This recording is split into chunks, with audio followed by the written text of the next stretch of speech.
The following data on the number of girls to the nearest 10 per 1000 boys in different sections of Indian societies given below. तो ये हमारे पास एक data दिया गया है कि जैसे मैं बैकवर्ड डिस्ट्रिक्ट्स में देखूँ तो बैकवर्ड डिस्ट्रिक्ट्स में अगर बॉयज़ 1000 हैं तो उसके कंपैरिजन में लड़कियां जो हैं वो 950 हैं। नॉन SC/ST में अगर 1000 बॉयज़ हैं तो गर्ल्स का नंबर कितना है 920, राइट। तो इन जनरल अगर आप देखोगे तो लड़कियां नॉर्मली कम ही हैं, ठीक है। अब हमें क्या पूछा गया है, represent the information above by a bar graph. बड़ी सिंपल सी बात है, इसमें बार ग्राफ ही बनेगा। क्यों? क्योंकि इधर जितने भी आइटम्स हैं वो सारे इंडिपेंडेंट आइटम्स हैं, राइट। ये सारी अनग्रुप्ड और इंडिपेंडेंट आइटम्स हैं और इधर इनकी फ्रीक्वेंसी गिवन है। तो मुझे क्या करना होगा, मुझे एक ग्राफ बनाना होगा जिसके एक्स एक्सिस पे मैं ये रखूँगा सेक्शन। तो ये सेक्शन मेरा इस तरफ आ गया और इसमें सबसे पहले क्या आ गया SC, फिर उसके बाद आ जाएगा मेरा ST, फिर उसके बाद ये बराबर के डिस्टेंस पे मुझे लाइनें लगानी होती हैं, फिर नॉन SC/ST, ठीक है। देन बैकवर्ड डिस्ट्रिक्ट्स, तो ये BD डाल देता हूँ मैं यहाँ पे। देन नॉन बैकवर्ड डिस्ट्रिक्ट्स, तो इसको मैं NBD लिख लेता हूँ। उसके बाद रूरल एंड देन अर्बन, ठीक है। तो ये मेरा डाटा, ये वाला डाटा जो है इसको मैंने एक्स एक्सिस पे बराबर के डिस्टेंस पे डाल लिया। अब मुझे इनकी फ्रीक्वेंसी लेनी है और फ्रीक्वेंसी जो है वो 910 से स्टार्ट हो रही है, राइट। और कहाँ तक जा रही है, मैक्सिमम वैल्यू जा रही है उसकी 970 तक।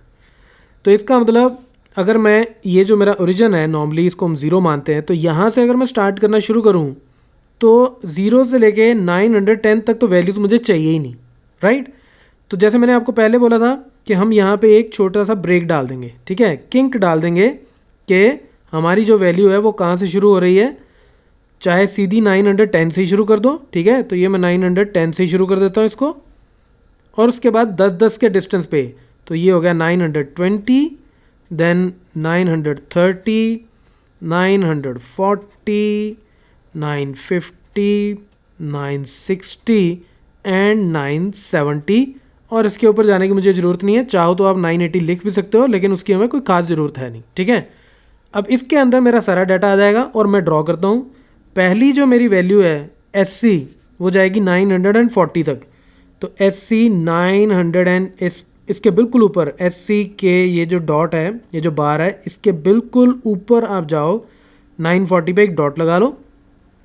फिर ST कितना है 970, फिर आप इसके बिल्कुल ऊपर 970 के बिल्कुल सामने एक डॉट लगा लो। फिर अगली वैल्यू 920, तो इसके बिल्कुल सामने 920 आ गया। देन अगली वैल्यू 950, तो इसके बिल्कुल सामने 950, 920, इसके बिल्कुल ऊपर यहाँ 920, देन 930 एंड देन 910। तो ये मेरा फर्स्ट स्टेप कंप्लीट हो गया, मैंने डॉट्स लगा लिए। अब मुझे इनके आसपास बराबर की विड्थ्स की बार बनानी है, तो ये मैं क्विकली ऐसे ही बना देता हूँ, लेकिन मैं आपको रिकमेंड करता हूँ कि आप ऐसे मत बनाइएगा, आप स्केल से ही बनाना। मैं सिर्फ टाइम बचाने के लिए यहाँ पे क्विकली इसको बना रहा हूँ और मैं बाकी भी फटाफट बना देता हूँ। तो ये हमारा बार ग्राफ रेडी हो गया।